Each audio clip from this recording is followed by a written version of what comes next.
Okay, welcome back. Tita Ganda po ulit. Update lang po tayo tungkol sa lindol na nangyari sa Ishikawa po. Ah, ayon po sa Japan Meteorological Agency, huge tsunami and naka-red alert pa rin po dahil sa naranasan nating lindol na may magnitude 7.6. Lahat ng mga karatig na bayan na malapit sa Ishikawa-ken kung saan naramdaman ang lakas ng lindol ay pinapayuhang lumikas at pumunta sa mataas na lugar dahil po sa paparating na huge tsunami. Okay po. Ngayon, ayan, every time by time meron po silang update tungkol sa manakanakang pag lindol. Kaya ito na po yung bago ngayon nakuha ng camera sa tsunaming paparating, sa huge tsunami. So yan po ang update at patuloy pa rin po ang aftershock ng lindol sa iba't ibang parte ng Ishikawa-ken at karatig na lugar. Kung kaya't pinapaalalahanan po ang mga tao, mga kababayan natin, ang mga OFW, kung meron man po dyan sa Ishikawa-ken, ay mag-ingat po tayo at lumikas na po tayo sa lugar na mataas. Tulad ng bundok o mismong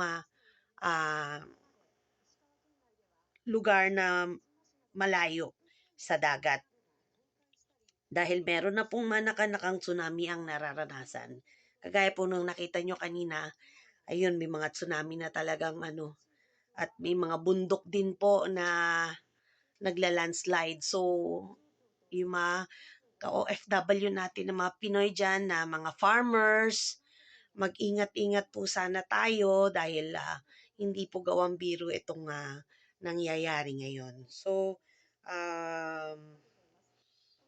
kaya po ang mga pulis, ang mga bombero at sundalo po ay naka-alerto na rin para tumulong po sa ating mga kababayang Hapon at kababayang mga OFW po dito sa Japan.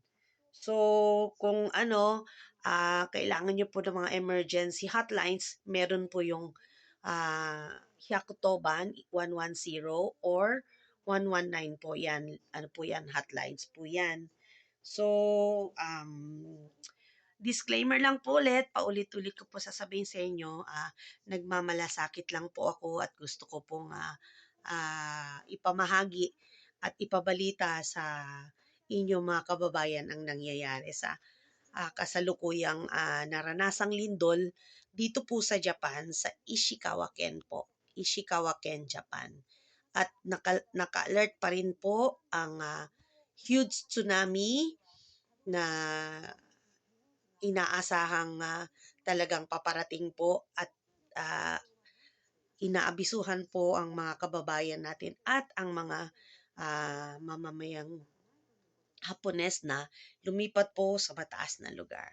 Yun lang po. Ito po si Tita Ganda. Hanggang sa muli po.